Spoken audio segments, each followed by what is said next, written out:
les decía que tenemos un inconsciente individual que está dentro de un inconsciente familiar que le da órdenes, entonces muchas de las cosas que nos pasan obedecen a lo que nuestra familia, nuestro clan espera, pero a su vez el inconsciente familiar está dentro de otro inconsciente que es el inconsciente colectivo. ¿Sí? Son 3 inconscientes los que tenemos adentro, un montón de gente. Entonces vamos a empezar por el individual. Todo el inconsciente en sí tiene esas características que les dije. Es inocente, es atemporal, se las cree todas, por eso real, simbólico e imaginario es lo mismo, y el otro no existe. ¿Sí? El que más habló de inconsciente individual fue Freud. Yo siempre les explico a mis pacientes, nosotros todo el tiempo pensamos en 2 voces, ¿no? Cuando uno está haciendo algo, está pensando en otras cosas que tiene que hacer y de golpe se da cuenta que se equivocó y dice, ¡ay, qué boluda! ¡Ay, no tenía... Esa vocecita que va por debajo, que va juzgando, pero va desde lo emocional juzgando, por debajo de esas palabras está el inconsciente. El inconsciente todo el tiempo nos está susurrando y el consciente le pone palabras y lo bloquea y lo saca, porque si lo deja pasar, tiene que hacerse cuerpo, tiene que hacer cargo el cuerpo, y entonces ahí es cuando el consciente cree que empiezan los problemas y el inconsciente respira y dice al fin. Bueno, les decía, está el inconsciente individual, esta frase de Freud me encanta, es sutil pero no descansa hasta ser oída. Cuando nosotros tenemos un síntoma, ¿sí? El síntoma está condensando una historia de recuerdos no sanados, y esos recuerdos no sanados están en el inconsciente. Es tan fuerte la emoción que se termina biologizando. Por eso cuando nosotros siempre decimos, imposible ir de la historia al síntoma, pero es maravilloso poder ir del síntoma a la historia. Cada milímetro de nuestro cuerpo, por dentro y por fuera, nos cuenta una historia personal, una historia familiar y una historia de la humanidad. No me quiero meter en este tema, pero sí los invito a que entren a Humano Puente, www.humanopuente.com.ar. Se acaba de presentar un nuevo libro sobre celiaquía y hay una conferencia de 3 horas sobre celiaquía, que es uno de los síntomas que más representa el inconsciente colectivo. Así que los invito a que entren y miren esa conferencia, que es de Pablo Almazán. El inconsciente familiar, acá siempre se me complica, Anselin Schutzenberger, el mío es difícil, pero este es más, fue una psicoanalista francesa que se dedicó a estudiar las interacciones en la familia, junto con otra psicoanalista, Dolto, que de hecho son sumamente reconocidas en el mundo, y fueron las primeras que empezaron a ponerle palabras, sobre todo estudiando el autismo. Hoy el autismo es sanable desde estas miradas y desde estas corrientes, porque tienen una historia muy transgeneracional. Y cuando uno se mete en las historias, toda la realidad alrededor nuestro cambia. Y aquello que una generación vive en el cuerpo y no lo habla, y no lo expresa, aquello que una generación lo vive en el cuerpo, pero lo vive en la realidad y lo calla, la otra generación lo va a vivir en el cuerpo y a veces sin saber por qué. Por ejemplo, hay personas que tienen una obsesión con almacenar alimentos. Guardan y guardan alimentos. Tienen quizás una habitación en su casa para guardar alimentos. Y esas son memorias de hambre, de guerra. Y cuando uno habla con esas personas, o estuvieron en la época de la guerra, o son hijos de personas que pasaron mucha hambre, por tanto su inconsciente familiar le dice guarda comida porque no sabes en qué momento no va a haber. y no saben por qué cada tanto tienen que tirar kilos y kilos de harina vencida, pero no pueden dejar compulsivamente de comprarla. Nosotros decimos, todo aquello que yo no puedo dejar de hacer, que se me impone, es del inconsciente familiar. Todo aquello que quiero hacer, pero se me traba, es del inconsciente familiar. Pero también hay muchas cosas que yo sé que no está bueno hacerlo, que no pongo esfuerzo en dejar de hacerlo, como comerme las uñas, pero que me las quiero dejar de comer, pero no quiero dejarme de comer, es del inconsciente individual. Así que cuando algo está muy, muy trabado, hay que ir a ver qué pasó en la familia, qué pasó para atrás. Hay un ejemplo. Sí. Ah, bueno. Bueno. Dale. Bueno, les cuento este ejemplo. Gracias. Llega un señor a decodificar porque, bueno, esto es en Buenos Aires, porque él soñaba con tener su propia empresa. Él quería ser independiente. Entonces trabajaba muchísimo en relación de dependencia, hacía horas extras. Bien. Eso me gustó correr bien. Bueno, este señor juntaba dinero, se hacía monotributista, se compraba su camionetita, y algo le pasaba, o le robaban, o chocaba, o perdía todo lo que había comprado, y tenía que volver a empezar. Y esto le había pasado más de 3 veces en su vida, y él no entendía por qué.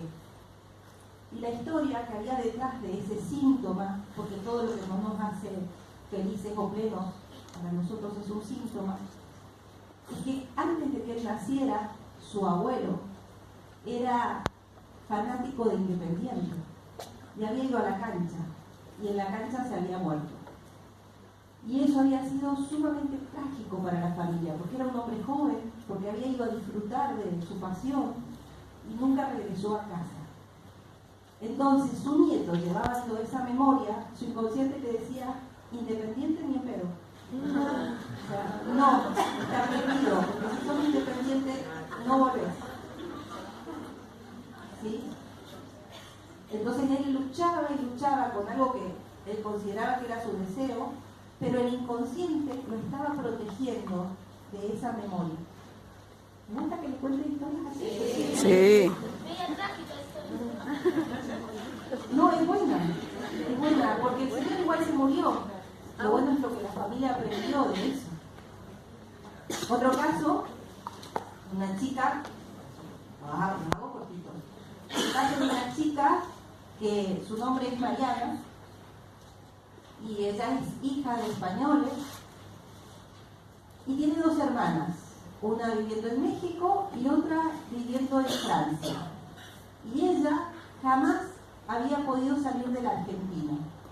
No podía ir a visitar a su familia en España, no podía visitar a sus hermanas. Cada vez que iba a sacar un pasaje, entraba en ataques de pánico. Podía viajar en avión hasta Ushuaia, a Jujuy, pero no podía salir de la Argentina. Una de sus hermanas enferma gravemente, y entonces para ella ya es imperioso poder viajar. Cuando la veo, me dice, mira, yo tengo que viajar la semana que viene, yo no tengo tiempo a hacer mi árbol genealógico, no, es imposible, pero necesito poder sacar el pasaje para ir a ver a mi hermana. Entonces, con los pocos datos que teníamos, yo le pregunté, ¿por qué te pusieron Mariana? ¿Cuál es la historia de tu nombre? Porque el nombre, nosotros creemos que el nombre de nuestros hijos lo elegimos nosotros, mentira, lo eligió el inconsciente. Entonces me dice, mira, no sé por qué me pusieron Mariana. Lo único que sé es que el padre de mi abuela materna se llamaba Mariano. Y yo le dije a mi mamá, justo ese nombre me tenías que poner. Y le digo, ¿por qué? ¿Qué pasó con Mariano? Mariano vino de España con su mujer, tuvieron 5 hijos, y cuando su hija más chiquita tenía 3 años, Mariano tiene que volver a España, supuestamente a cobrar una herencia. Mariano se va y no vuelve más. Nunca se supo qué pasó de Mariano. Y esa nena de 3 años, ¿sí?, que es donde más se graban las cosas del inconsciente, esa nena de 3 años se quedó esperando a su papá, que nunca volvió. Y es la abuela de Mariana. La nena de 3 años es la abuela de Mariana. Y ya les voy a contar de eso. Y entonces el inconsciente familiar le decía: ¿te llamás Mariano? Mariana, ni en pedo te vas de la Argentina. Porque el Mariano que se fue no volvió y dejó a 5 hijos. Así que vos de acá no salís. Y por tanto para ella era imposible poder viajar. Cuando lo entendió, lo ritualizó, porque eso es otra de las cosas importantes. Cuando uno toma conciencia de algo, de lo que sea, uno tiene que hacer un ritual. Así sea golpear 3 veces en el piso. Uno puede crear rituales especializados, digamos. Pero cuando uno se casa se pone un anillo, cuando quiere descansar se ducha, cuando va a empezar el día se ducha. Cada cosa que uno hace con una intención es un ritual. Y si ese ritual lo hago para darle información a mi inconsciente que a partir de ahora es así, es mucho más fuerte. ¿Y por qué? Por esto que les decía, que el inconsciente no tiene forma de saber salvo lo que yo le transmito. Y los rituales necesitan de nuestros sentidos. Necesitan del movimiento, necesitan de la emoción, de la conciencia, del olor, del tacto, que algo de nuestros sentidos esté en juego. Entonces llega al inconsciente. Así que ritualizó, reconoció a este bisabuelo, que para el clan era el malo de la película porque se había ido y los había abandonado. Trabajamos con una técnica que se llama reorixins en Humano Puente, que es reorigen por interpretación de síntomas, que es una ceremonia a entrar a tomar mate con el clan. Y así se lo digo, porque es charlar con el clan, que no es más que nuestro inconsciente. Y en esa ceremonia ella pudo entender la historia de su abuelo, le devolvió su lugar en el clan, y a la semana me decía: estoy en el aeropuerto sin tomar Rivotril, ya me subí al avión, estoy tranquila, ya me bajé del avión. Y bueno, después de ese viaje ya he hecho 2 más. Y por fin Mariana pudo salir cuando su inconsciente familiar entendió que no había ningún peligro en salir de la Argentina, porque no iba a haber otro miembro del clan que desapareciera. Bien, esas son las cosas que pasan con el maravilloso inconsciente familiar. Señora. Sí, diga. Yo tengo una empresa y en esa empresa hay 4. ¿Tiene una empresa? ¿El señor tiene una empresa? Tengo 4 empleados que yo no los he elegido, me los han puesto la familia. Tiene 4 empleados que se los ha puesto la familia y no los pudo elegir. Los 4 tienen mucho de lo que se está diciendo usted y ahora tienen un comportamiento de acuerdo a lo que usted dice que han acumulado. A eso los entiendo, pero hay otros que han nacido... Espere, así voy porque no escuchan. Dice que hay 4 empleados que se los puso su familia y que tienen comportamientos de mucho de lo que yo estoy contando. Pero hay otro que yo no lo entiendo, que me parece a mí que es millennial. Tiene otro que es millennial. Bueno, es que viene a traer renovación. El que viene a que se actualice. Que ha ido acumulando ese millennial. Pero son todos de la misma familia. Ese comportamiento.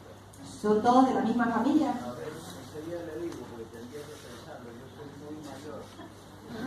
Pero todas estas personas que trabajan en su empresa son de su familia, todos son de la familia. ¿O son empleados de otras casas, de otra familia? Son de la familia. Usted va a decir, bueno, vos también sos así. La culpa la tengo yo. No. Porque el inconsciente familiar es muy grande. Entonces uno dice, ¿y por qué si, por ejemplo, sus hermanas, las hermanas de Mariana pudieron viajar si tenían el mismo bisabuelo? Pero ellas no se llamaban Mariana. Y eso es lo que hace transgeneracional, para eso lo leemos y lo buscamos, porque en realidad estamos con... El inconsciente usa las leyes matemáticas, ¿sí? sumar, restar, dividir, multiplicar. Todo lo que es parecido por una cuestión de ahorro de energía, lo junta. Entonces, no quiero ponerme, porque nos vamos a ir a explicar lo que son los dobles, que muchos lo habrán escuchado, pero la fecha en la que nosotros nacemos, la fecha de nuestra concepción, nuestro nombre, nuestro parecido físico, el momento en el que nacemos, hace que vibremos, que tengamos una relación con algunos miembros de la familia y con otros no. Por tanto, ¿sí?, hay hermanos que vibran parecido y responden al mismo patrón, y el que se cree que es la oveja negra, que en realidad es la oveja blanca, porque responde a otro tipo de patrón. Pero está todo dentro de la familia. Cuando uno tiene una empresa, los empleados que elige, uno puede hacer un árbol genealógico de la empresa, o aunque yo no tengo una empresa, si yo trabajo en una empresa y me llevo mal con mi jefe, y mal con la secretaria de aquel, pero con el resto me llevo bien, y yo me fijo las fechas de todas las personas con las que yo interactúo en la empresa, y las busco en mi árbol, están todas. Porque como soy creador de mi realidad, aquel conflicto que yo vengo trayendo y arrastrando para sanar y trascender de mi clan, de mi inconsciente familiar, lo voy a reproducir en otros ámbitos para ver si ahí lo puedo resolver. Entonces, hay que ir a ver, en el caso de su empresa, cada una de esas personas a quién responden dentro de su clan. Y esa historia se repite. Pero si es un millennial y es más joven que el resto, también viene a traer cosas nuevas, ¿no? Hay que actualizarse. Nena. Bueno, el inconsciente familiar. Allí anidan frustraciones, pactos invisibles, deudas impagables, vocaciones, modo de construir una pareja y de vincularnos con los amigos, el trabajo, los proyectos. Y en esos nudos secretos que toda familia se encarga de perpetuar, habita lo más conflictivo, la compulsión a repetir esos mandatos de nuestros antepasados, que son estos dos casitos que les he contado como buen ejemplo de eso, ¿sí? Jung, yo digo, Jung era alumno de Freud, seguidor de Freud, y él empezó a hablar del inconsciente colectivo, y a Freud no le gustó nada y se pelearon. Y Jung sería como uno de los exponentes más importantes de la psicología transpersonal y Freud del psicoanálisis. Y yo digo que hasta que allá arriba ellos no se abuelen, acá abajo las dos psicologías siguen peleadas. Los transpersonales no tenemos tanto problema con los psicoanalistas, pero los psicoanalistas por ahí nos miran un poquito más de costado. Sin embargo, tomamos todos los aportes como del psicoanálisis francés para esta visión. Hasta que lo inconsciente no se haga consciente, el subconsciente o el inconsciente, y puse subconsciente por eso, porque muchas veces preguntan, y en realidad sub es debajo. Mucha gente dice subconsciente, está mal dicho, porque es inconsciente, porque no está consciente. Pero bueno, lo puse como salvedad porque sí se pueden usar las dos. El inconsciente seguirá dirigiendo tu vida y uno le llamará destino. Cuando uno empieza a amigarse con el inconsciente, a entender cuáles son sus leyes, sus reglas, a pensarlas, luego decimos, ¿te duele la cabeza? Anda al médico, tomate un ibuprofeno, pero después sentate a pensar, ¿para qué te duele la cabeza? No es que esta es la solución a todo, no, es integral. Apoya a lo demás, pero me va a evitar que la próxima vez me duela la cabeza. ¿Cómo surge esto? Este movimiento de las escuelas bio, hay que reconocerle a Enrique Corbera el que lo trajo al español, y él habla de bio-neuroemoción. Pero desde la ciencia, por más que después se le quitó el título, se lo habló de chanta, ahora post-mortem quieren devolverle el título de médico, fue Hammer. Hammer es un médico alemán. ¿Conocen la historia? No la conozco. No la conocemos. No la conocemos. Bueno, la cuento. La cuento, Hammer es un médico oncólogo alemán que como a cerca de sus 50 años se muere su hijo y a raíz de la muerte de su hijo él hace un cáncer de próstata, de testículos, y su esposa hace un cáncer de útero. Hay quienes dicen que su hijo le sopló en sueños lo que él después descubrió y otros dicen que se iluminó. Lo cierto es que él empieza a preguntarse cómo él, siendo oncólogo, va a generar un cáncer. Y empieza a buscar, como era médico en un hospital, a todos los casos de las personas enfermas de cáncer y las entrevistas de cáncer de testículo y de útero y ovario. Y la pregunta que les hace es, ¿se te murió un hijo? A un porcentaje grande se les había muerto un hijo. A otro porcentaje no se les había muerto un hijo, pero sí tenían el hijo tan lejos que no sabían nada de ese hijo. Sí, mi hijo está en Canadá, pero hace 3 años que no me habla. Y otro grupo decía, no, tengo un hijo, vive conmigo, está en mi casa. ¿Y qué te pasa con ese hijo? Y mi hijo es bombero. Y entonces cada vez que él está de guardia, cuando suena el timbre, yo estoy seguro que me van a llamar para decirme que se murió. Y lo que Hammer descubre es que son muertes reales, simbólicas e imaginarias. Y que la biología responde exactamente igual en los 3 casos. Si la descendencia no está, hay que crear más tejido para crear un nuevo hijo. ¿Sí? Y empieza a verlo con distintas enfermedades y con distintos síntomas y hace un diccionario. El tema es que Hammer se queda solo en lo biológico. Y entonces hay otras miradas. Julen, ¿lo conocen? No. Julen es un psicólogo que populariza el Ho'oponopono. Hay muchísimas personas que hicieron aportes grandiosos para que hoy la decodificación sea lo que es, pero no tenía tiempo de ponerlos a todos.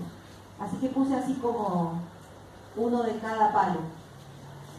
Julen, psicólogo hawaiano, que cuando empieza a trabajar le dan un pabellón de psiquiátrico de no recuperables, y él, desde su propia filosofía, se pregunta para qué él está ahí y empieza a trabajar con el Ho'oponopono sin ver a los pacientes, y todos los pacientes se sanan, porque el Ho'oponopono dice que el síntoma es un recuerdo no sanado, igual que dicen todas las corrientes. Y entonces, si algo que a mí no me gusta afuera, lo trabajo y lo entiendo en mí, afuera cambia, se modifica. Sus aportes también son tomados. También Salomón Sela, que es un médico psicosomático, y que él... ¿Cuánto me queda? Ah, gracias, no lo veía. Bueno, les digo ahora el mensaje que me dieron después. Si alguien tiene una pregunta, que la charlemos afuera porque tiene que venir otra conferencia. Bueno, Salomón Sela, médico psicosomático, francés, actual, y vive bastante tiempo en la Argentina en la actualidad. Él se dedica a ver todo esto de lo transgeneracional desde el síntoma, desde la medicina psico-cuerpo-somática. Y Pablo Almazán, que al Pablo Almazán es el que hace darle una vuelta más a todo lo bio y ponerlo en este lugar de conciencia. Acá me encantaría quedarme 10 horas para explicárselos, pero nos quedan 15 minutos. Bueno, lo que les dije, un síntoma es un recuerdo no sanado, y el síntoma es el portador de un mensaje certero, con traducción en la biología, que indica el camino para llegar a la paz interior. Y nosotros hacemos esto desde siempre. ¿Vieron cuando uno recibe una mala noticia y dice, como si me hubieran dado una patada en el hígado, y después tengo el hígado inflamado? O al revés, no lo dije, pero lo sentí, y voy al médico y me dice que me he el hígado inflamado. Y yo digo, a mí no me pasó nada, no he comido nada, estoy dietista, he estado todo bien. Pero recibí una emoción que la vivencié de esa manera. Y esto sí es una de las cosas que más me importaría que retengan. Las leyes del inconsciente que yo les conté recién son las reglas de la biología. Para la biología el otro no existe, real, simbólico, imaginario es lo mismo. Es totalmente atemporal, por eso un dolor de 20 años me lo puedo sacar en un día. ¿Y qué más le dije? No juzga, ¿sí? Se las cree todas. Entonces, son las mismas reglas las de la biología. Y la biología, digamos que el inconsciente, podríamos decirlo, no es tan así, pero sería más individual, la biología sería más transgeneracional o familiar, pero está inserta dentro de la naturaleza, ¿sí? Que sería el inconsciente colectivo. Por tanto, la regla principal de la naturaleza nos rige a nosotros, y es que todo aquello que da por resultado vida hay que repetirlo, y todo aquello que da por resultado muerte o peligro de muerte se evita. Cuando vienen casos de esterilidad, de infertilidad, una de las primeras preguntas que nosotros hacemos es ¿quién se murió? Y siempre está el drama de una madre que se murió en el parto, o niños pequeñísimos que se murieron en el parto o después, o historias de ese tipo que hacen que 1, 2 y hasta 3 generaciones después no puedan tener hijos. Entonces, esa regla, por favor, piénsenla siempre cuando algo no les salga. Si da por resultado muerte o peligro de muerte, y lo fue para mi clan, como en el caso de Mariana, que no saben si se murió Mariano o no se murió Mariano, pero lo real es que cuando el clan Mariano desapareció, no se repite, o el señor independiente, no se repite. Pero si lo que dio por resultado fue vida y aumentó, aunque tenga algo de tragedia, se va a seguir repitiendo. Un señor, lo cuento muy cortito, un señor crea una empresa y cada vez que su empresa, paralelo a su empresa, se casa, tiene una hija, y cuando esa hija nace, se muere uno de sus padres. Y cuando nace la siguiente hija, se muere otro de sus padres. Tiene 5 hijas, pero 2 padres. Así que con cada nacimiento había una desgracia en la familia. Pasan los años y él, cuando su empresa empieza a crecer, él empieza a incorporar a sus hijas, que ya son recibidas y que pueden trabajar en la empresa, y cada incorporación de sus hijas es un accidente en la empresa. Una empresa que nunca había tenido accidentes. Entra una hija a trabajar, hay un accidente. Pasan unos meses, entra otra hija a trabajar, otro accidente. Porque el inconsciente registró que para que la familia creciera habían habido muertes trágicas y a veces accidentes. Acá no mató a nadie el inconsciente, porque el inconsciente no mata a nadie, pero sí que tenía que repetirse esto de crecer y pasarlo dolorosamente, ¿sí? Entonces, esa regla es fundamental. A eso me encanta, es re bonito. Todo el tiempo estamos solucionando huecos que quedaron en el alma familiar. Y es así. Entonces está bueno conocer la historia de nuestros padres. Nuestra historia no comienza el día que nacemos, comienza el día que nuestros padres se conocen. Y está bueno conocer esa historia en detalle, porque nos damos cuenta cuántas cosas vamos repitiendo desde ese modelo. Y de nuestros abuelos, por supuesto. Cuando mi abuela materna está embarazada de mi mamá, yo soy un ovocito, por tanto, ya mi abuela me está formando. Yo biológicamente respondo a las memorias de mi abuela. Por tanto, todo lo que le pasó a mi abuela es importante. Mi mamá, yo ya estoy formada, tengo toda la información genética de la abuela. Mi mamá me va a influenciar emocionalmente, y todo lo que mamá vivencia en el embarazo yo lo voy a creer como mío, porque ahí estoy aprendiendo a crear la realidad. Y papá, que no me puede sentir por esto de que el otro no existe, pero puede ir imaginándoselo, me va a determinar intelectualmente, ¿sí? Las creencias de papá van a ser muy importantes, sobre todo en relación al mundo exterior.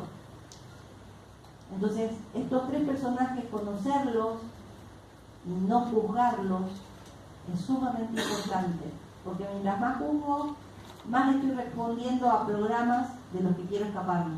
Cuando dejo de juzgar y puedo empezar a entender y aceptar, entonces empiezo a ser más libre. Si no te crees creador, la biología crea por vos, porque la capacidad creadora es del inconsciente. Y el inconsciente todo el tiempo está creando, todo el tiempo. Así que o le dejamos las riendas de nuestra vida al inconsciente o las tomamos nosotros. Y nos asumimos creadores de que cada cosita que nos pasa la hemos, vuelvo a la palabra, creado, la hemos puesto delante de nosotros para poder trascenderlas. ¿Para qué? Para seguir el ciclo natural de la biología, eternizando, mejorando y eternizando y estar siempre sobre la tierra, para guardar todas esas memorias y sobre todo para preservar a nuestro clan, para que la memoria de nuestro clan no desaparezca. Entonces lo mejor que podemos hacer es tomar esas memorias, acariciarlas, abrazarlas, aceptarlas con lo bueno y con lo malo, y poder cambiar delante nuestro como esto, ¿no? Ya no hay ningún peligro de que un Mariano o una Mariana se vaya, o de ser independiente.